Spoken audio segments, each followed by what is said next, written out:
श्री गणेशाय नमः। सारे संसार के कर्ता श्री भगवान विष्णु, देवी सरस्वती तथा श्री गुरु जी के चरण कमलों में नमस्कार करके इस माघ मास की कथा कहती हूँ। हरे कृष्णा, राधे राधे। आज हम आपको माघ मास का पहला अध्याय सुनाएंगे। एक समय श्री सूत जी ने अपने गुरु जी व्यास जी से पूछा कि हे गुरुदेव, आप कृपा करके मुझसे माघ मास का महात्म्य कहिए, क्योंकि मैं आपका शिष्य हूँ। व्यास जी कहने लगे कि हे सूत, एक समय राजा दिलीप यज्ञ के स्नान के पश्चात सुंदर वस्त्र पहनकर, शिकार की सामग्री से युक्त कवच और शोभायमान आभूषण पहनकर शिकार खेलने के लिए अपनी नगरी से बाहर निकले। उनके दूत जंगल में शिकार की तलाश में मृग, व्याघ, सिंह, हाथी आदि जंतुओं की खोज में इधर उधर फिरने लगे। उस वन में वनस्पति अत्यंत शोभा को प्राप्त हो रही थी। वन में कहीं वृक्षों पर मोर नाच रहे थे, तो कहीं मृगों के झुंड फिर रहे थे, कहीं गीदड़ अपना भयंकर शब्द कर रहे थे, कहीं गैंडों का समूह हाथियों के समान फिर रहा था, कहीं वृक्षों के कोटरों में बैठे हुए उल्लू अपना भयानक शब्द कर रहे थे, कहीं सिंहों के दर चिन्हों के साथ घायल मृगों के रक्त से भूमि लाल हो रही थी, कहीं दूध से भरी थनों वाली सुंदर गायें तथा भैंसें फिर रही थी, कहीं हरी लताओं और सुगंधित पुष्पों से वन की शोभा को बढ़ा रही थी, कहीं बड़े बड़े पेड़ खड़े थे, तो कहीं उन पेड़ों पर बड़े बड़े अजगर और उनकी केंचुलियां भी पड़ी हुई थी। उसी समय राजा के सिपाहियों के बाजे की आवाज़ सुनकर एक मृग वन से निकलकर भागने लगा और बड़ी बड़ी चौकड़ियां भरता हुआ आगे बढ़ा। राजा ने उसके पीछे अपना घोड़ा दौड़ाया। मृग कांटेदार घने वृक्षों के एक जंगल में जा घुसा। राजा ने भी उसी वन में प्रवेश किया, परंतु दूर जाकर मृग राजा दिलीप की दृष्टि से ओझल हो गया और कहीं छिप गया।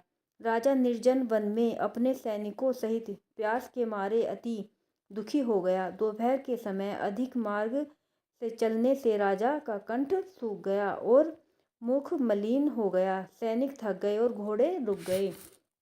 थोड़ी दूर जाकर राजा ने एक बड़ी भारी सुंदर सरोवर देखा, जिसके चारों ओर घने वृक्ष थे। स्वच्छ और सुंदर घाट बने हुए थे, बड़े बड़े फूल खिल रहे थे। कमलनी के पत्ते से घिरे हुए कमल नीलम के समान प्रतीत होते थे। इसका जल सज्जनों के हृदय के समान प्रतीत होता था, जो साफ और पवित्र था। सरोवर का जल जंतु, मछलियां आदि स्वच्छता से इधर उधर फिर रही थी। दुष्टों के चित्त जैसे निर्दयी मगरमच्छ भी थे। किसी जगह लोभी के समान सिमाल भी पड़ी हुई थी, जैसे विपत्ति में पड़े हुए लोगों के दुखों को हरने वाले महादानी पुरुष के समान यह सरोवर अपने जल से सबको सुखी कर रहा था। इस सरोवर को देख राजा दिलीप की थकावट दूर हो गई, जैसे मेघ को देखकर पपीहे हो जाती है।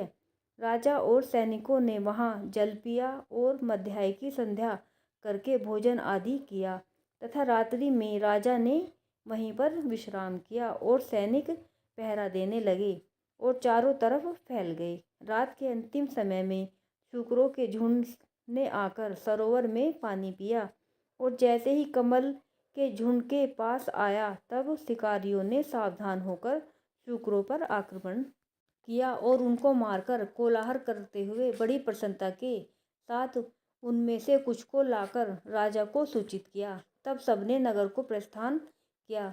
राजा भी प्रभात हुआ देखकर उनके साथ ही अपनी नगरी में आया। रास्ते में उसने एक तपस्वी को देखा, जिसका शरीर तपस्या और नियमों के कारण बिल्कुल सूख गया था, जो मृगछाला और वल्कल पहने हुए थे। नख, रोम तथा केश अत्यंत बड़े हुए थे। राजा ने ऐसे घोर तपस्वी को देखकर बड़े आश्चर्य से उसको प्रणाम किया और हाथ जोड़कर खड़ा हो गया। तब तपस्वी ने राजा से कहा कि हे राजन, तुम इस पुण्य दाता माघ मास में इस सरोवर को छोड़कर जाने की इच्छा करते हो। तब राजा कहने लगा कि महात्मन, मैं तो माघ मास के स्नान के फल को कुछ भी नहीं जानता। कृपा करके आप विस्तार पूर्वक मुझको बताइए। राधे राधे।